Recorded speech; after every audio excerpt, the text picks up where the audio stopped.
Hi guys, welcome back to another Next Gen Society video where I'll be transferring from an economic problem to a more political one, and this will be revolved around why young people don't vote, or at least not at the level that they should be. And this is a very underlying problem because this is something that the legacy media, politicians, and other commentators don't talk about because it's not necessarily popular with their core support, who is certainly not the youth. However, hopefully I can shine a light on the key reasons why young people don't vote, what problems it causes, and what are the potential solutions to this problem. And before I really begin, I just want to say that my voice is far from 100%, if you can hear that, and the reason why is because I'm still recovering from a cold, but it's been a couple of days since I've uploaded my last video, so I knew that I just had to dig deep, keep on going, and now I'm here to uh, share with you this video.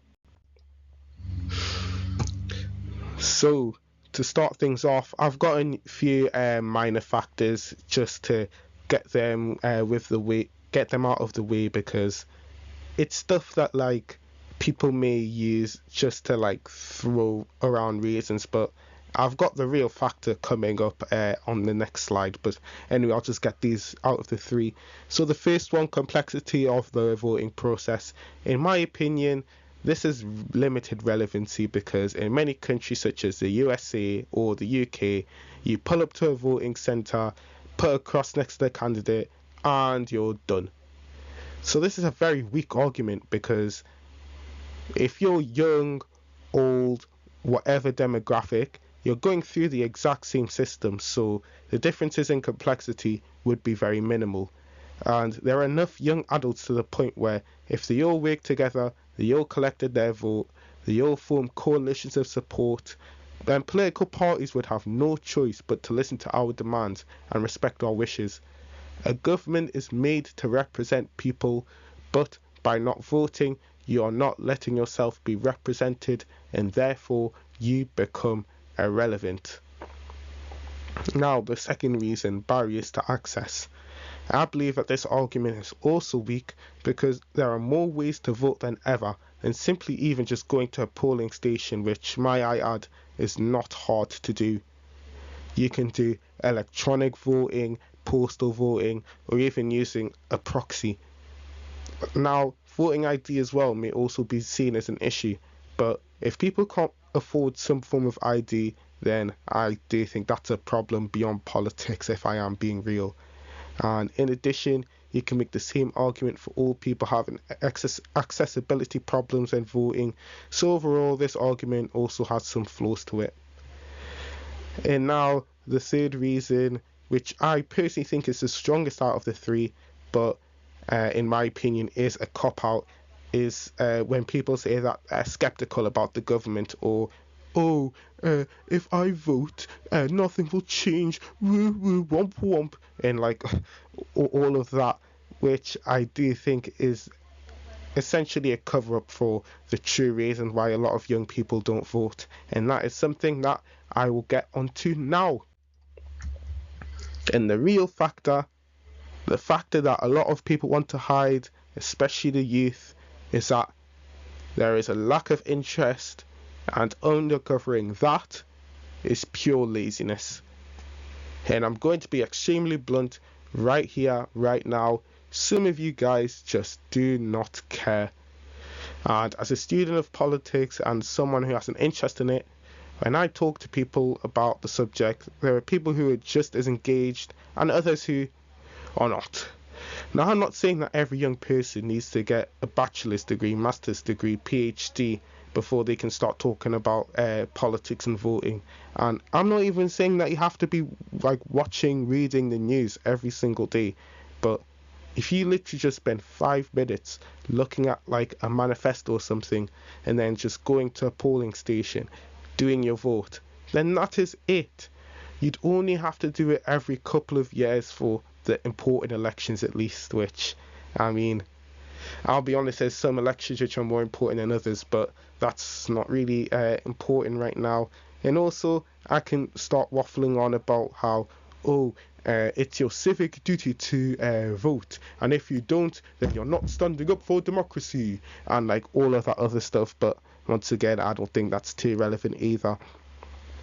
And ultimately, let's face the music. The reason why things such as tuition fees are so high, or even probably exist, is because there's a lack of political engagement to make change, and these situations are only getting worse because when young people continuously do not vote, they're constantly being put at the expense to guess what? Old people. But now let's look at reasons how, not necessarily reasons, sorry, but what ways can young people start voting again and voting in higher numbers? Now, the first reason I've put is honestly a bit of a troll, which is compulsory voting, and I don't think that this will necessarily help the situation, but hey, it may probably make it even worse.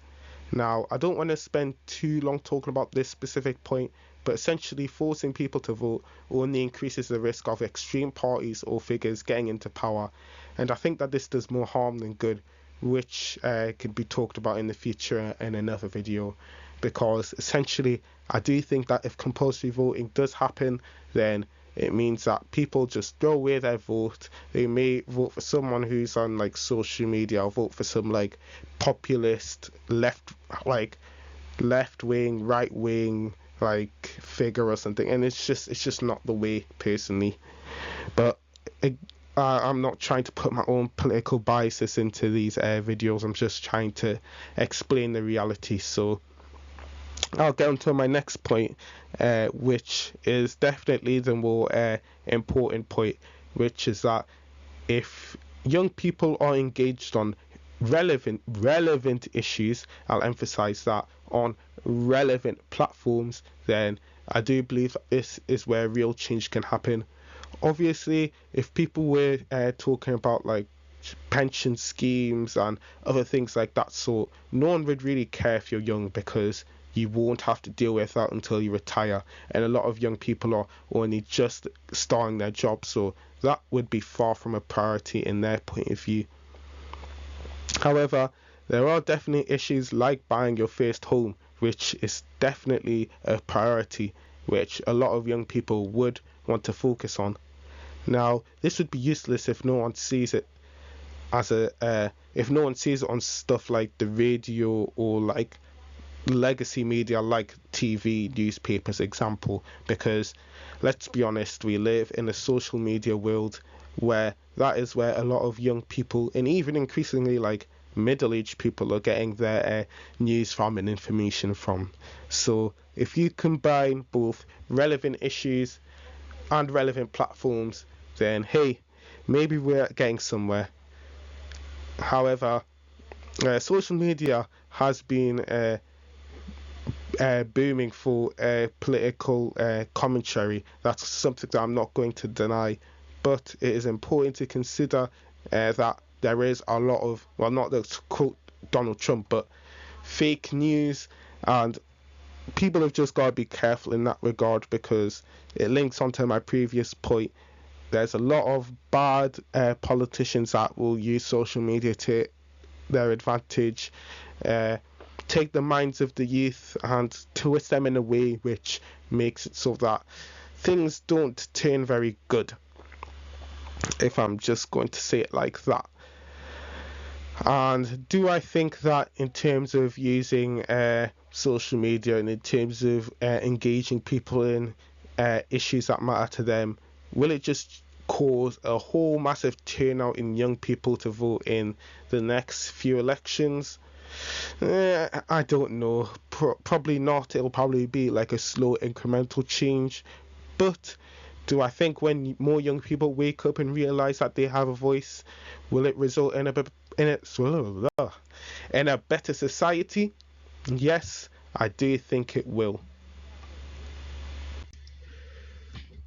But now it's time for my final thoughts. I've got 2 bullet points here which I'll read out for you. So young people just can't be bothered, and if they can't be bothered about politics, politics can't be bothered with us. Essentially, what I'm trying to say here is that if young people want change, they have to bring about change. They can't be passive about it at the end of the day, because as we've seen from election to election to election to election, these politicians They care about the people who vote for them, and they don't care about the people that don't. Because once that government has a majority, they want to try to keep that majority, and they don't want that to slip away. And then my second bullet point here is that more young people have got into politics through mediums such like social media that needs to be targeted, especially with a lot of young people's dopamine filled, low attention span brains. And essentially what I'm trying to say is that I already know that a lot of young people, like young adults, they can't watch the news. They can't read the newspaper for more than like a minute before they just want to do something else. So it's about getting that quick content in. It's about making sure that people are engaged right from the jump so they know exactly what's going on. Now, to end the video, I just want to say thanks because I do know that I can waffle on about some things, but I just want to say that voting is something that is a big interest in mine in loads of different forms. I like to see voting numbers, I like to see the type of people that vote, etc., etc. And if there are any more video recommendations regarding economics, politics, even something a bit different, then please feel free to comment below.